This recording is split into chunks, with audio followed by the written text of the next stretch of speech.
Bismillahirrahmanirrahim. Assalamualaikum warahmatullahi wabarakatuh. Alhamdulillah bertemu kembali dalam pertemuan hari ini, yaitu tentang ukuran pemusatan data, di mana dalam bab ini kita akan membahas tentang median, modus, dan median. Untuk pertama kali kita akan membahas tentang median atau rata-rata ya. Nah, apa itu rata-rata? Rata-rata adalah jumlah data dibagi banyaknya data.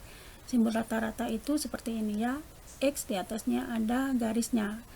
Ini dibaca X bar. Nah, untuk rata-rata ini kita akan membahas untuk data tunggal dan data berkelompok. Untuk awalnya kita akan membahas dulu tentang rata-rata data tunggal ya. Nah, rumus rata-rata data tunggal itu adalah X bar sama dengan X1 ditambah X2 ditambah dan seterusnya sampai Xn. Berapa data itu ya? Nanti dibagi banyaknya data, yaitu N. Kita misalkan di sini contohnya, misalkan ada suatu data ini ya. Berapa rata-rata data ini? Nah, kita cari dulu ada berapa data ini. Ternyata ada 5 data. Maka rumus rata-ratanya adalah X bar sama dengan X1 ditambah X2 ditambah X3 ditambah X4 ditambah X5. Karena datanya ada 5, tinggal kita bagi 5 ya. Tinggal kita masukkan saja.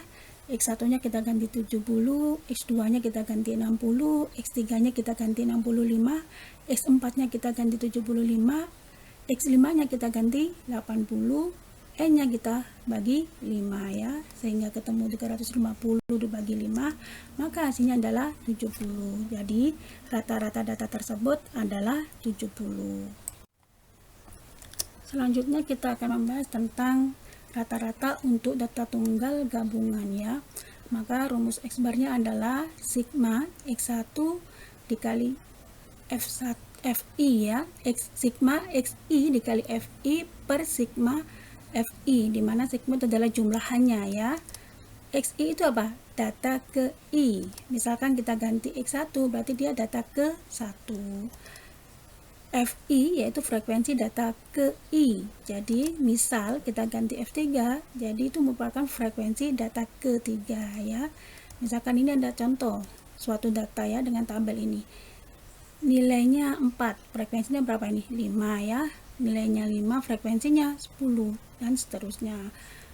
Maka XI dikali FI berarti 4 dikali 5 yaitu 20. 5 dikali 10 yaitu 50 ya, dan seterusnya sampai 8 dikali 5 itu 40 ya. Maka kita jumlahkan frekuensinya, ternyata ada 40. Jumlah XI dikali FI nya adalah 236. Tinggal kita masukkan rumus saja di sini ya. X bar sama dengan sigma dari XI dikali FI per sigma FI. Nah, tadi 4 dikali 5. Selanjutnya 5 dikali 10 dijumlahkan dengan 6 dikali 14. Untuk yang bawah kita jumlahkan frekuensinya, yaitu 5 ditambah 10 ditambah 14 ditambah 6 dan ditambah 5, sehingga kita dapatkan hasil ini. Hasil akhirnya adalah 236 dibagi 40. Berapa ini? Kita ketemukan hasil 5,9. Jadi rata-rata tabel tersebut data tunggal gabungannya adalah 5,9. Sekarang kita akan membahas tentang rata-rata untuk data berkelompok ya. Rumusnya adalah X bar sama dengan sigma XI dikali FI dibagi sigma FI, di mana XI itu merupakan titik tengah dari kelas ke I. Jadi misalkan X2 berarti dia titik tengah kelas ke-2 ya. FI itu merupakan frekuensi kelas ke I. Jadi misalkan F5 berarti dia frekuensi kelas ke-5 ya. Nah, misalkan ini ada contoh ya, suatu tabel. Nah, langkah yang pertama adalah kita mencari titik tengahnya ya. Misalkan ini kelas yang pertama, yaitu kelas 11 sampai 15. Ada berapa data ini? 5 ya, 11, 12, 13, 14, 15. Karena ada 5 data, maka titik tengahnya di yang ketiga, yaitu 11, 12, 13 ya. Jadi titik tengahnya adalah 13. Begitu juga dengan kelas yang kedua, sama ya. Kita cari seperti pada pertemuan sebelumnya, maka kita dapatkan titik tengahnya yaitu 18. 21 sampai 25, maka titik tengahnya adalah 23. 26 sampai 30, maka titik kelasnya adalah 28 ya. Kita kalikan dengan FI, di mana 8 dikali 13, maka kita temukan hasilnya 104 ya. 18 dikali 2 ketemu berapa? 36 ya, dan seterusnya. Nah, sehingga ketika kita jumlahkan, frekuensinya berjumlah berapa ini? 20.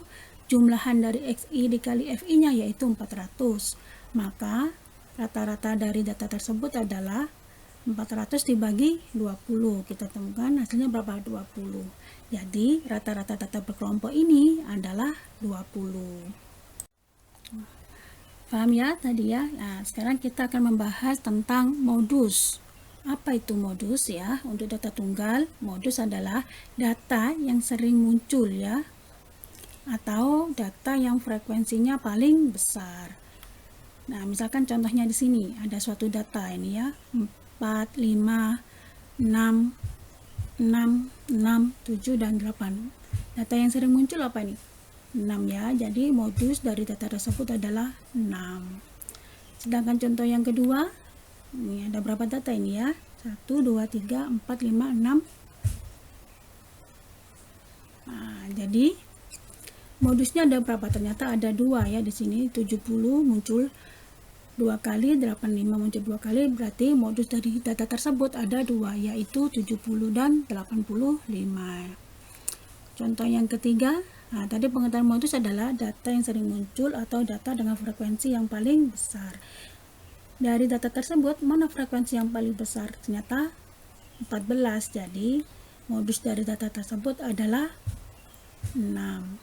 Paham ya? Oke, sekarang kita akan membahas modus untuk data berkelompok ya. Rumus modus data berkelompok adalah TB ditambah D1 dibagi D1 ditambah D2 dikalikan dengan P, di mana TB itu adalah tepi bawah kelas modus. D1 itu selisih frekuensi kelas modus dengan frekuensi kelas sebelumnya. Sedangkan D2 itu selisih frekuensi kelas modus dengan frekuensi kelas sesudahnya. Kalau D1 itu dengan sebelumnya, kalau D2 itu dengan sesudahnya ya. P itu panjang kelas. Misalkan ada contoh di sini ya, suatu tabel.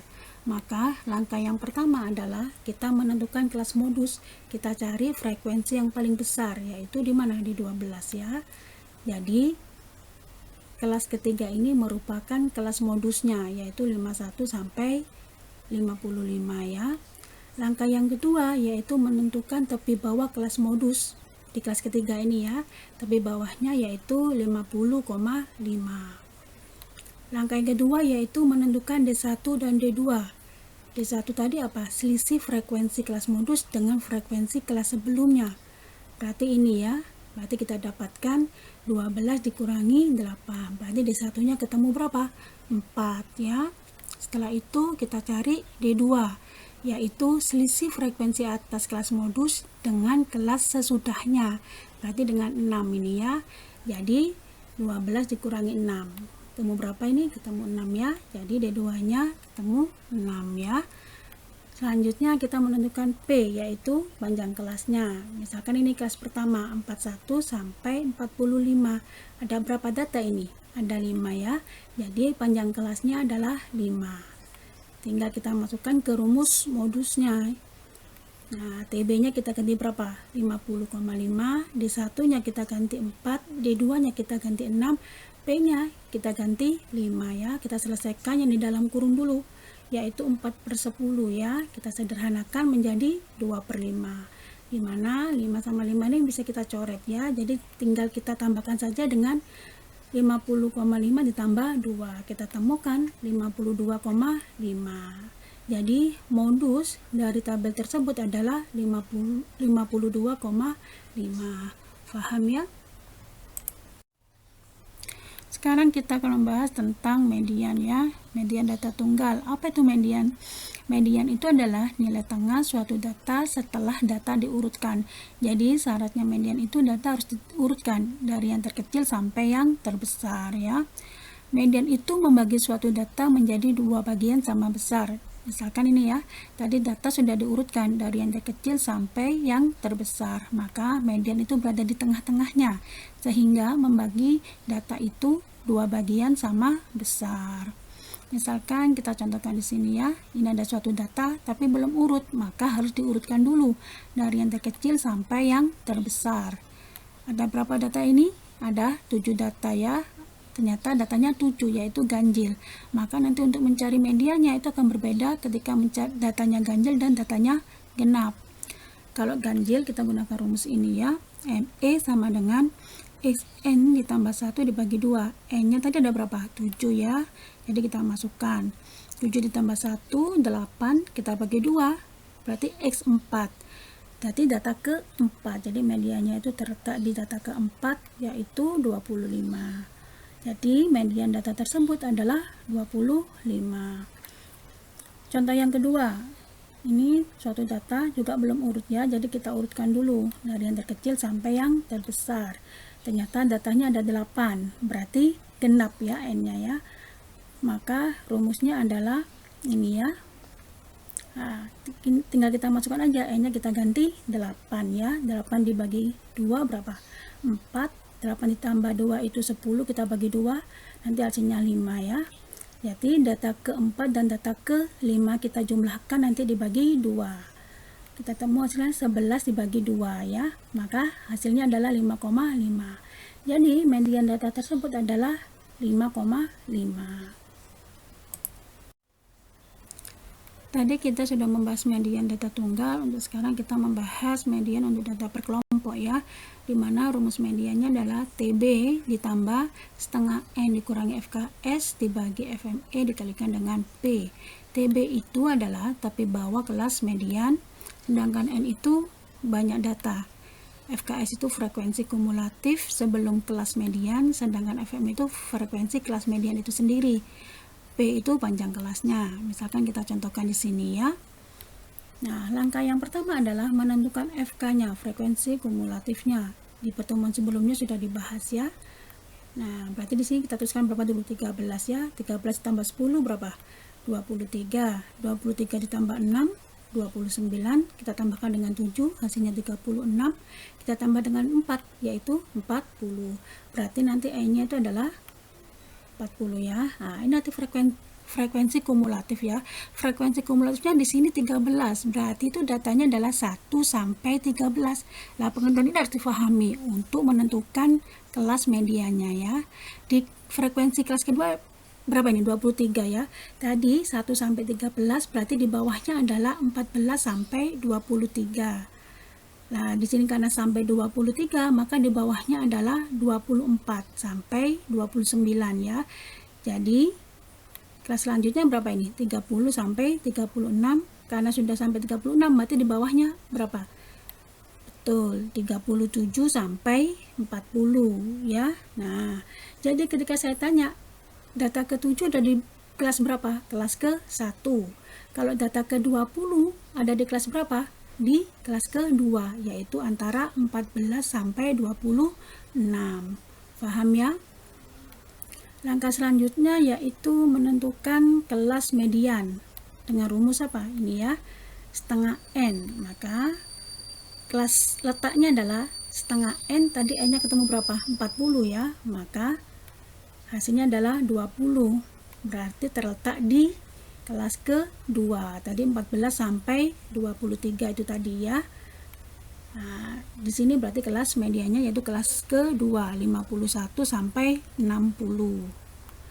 Langkah selanjutnya yaitu menentukan tepi bawah kelas median. Kita temukan berapa? 50,5. Langkah selanjutnya FKS kumulatif, tapi sebelumnya berarti berapa ini? 13 ya. Jadi FKS-nya adalah 13 karena sebelumnya.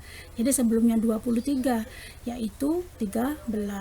Langkah selanjutnya yaitu menentukan FME di kelas median itu berapa? 10 ya. Jadi kelasnya adalah 10. Langkah selanjutnya yaitu menentukan P panjang kelas, yaitu berapa? 10 ya. Nah, tinggal kita masukkan saja. TB-nya kita ganti berapa? 50,5. E-nya kita ganti berapa? 40.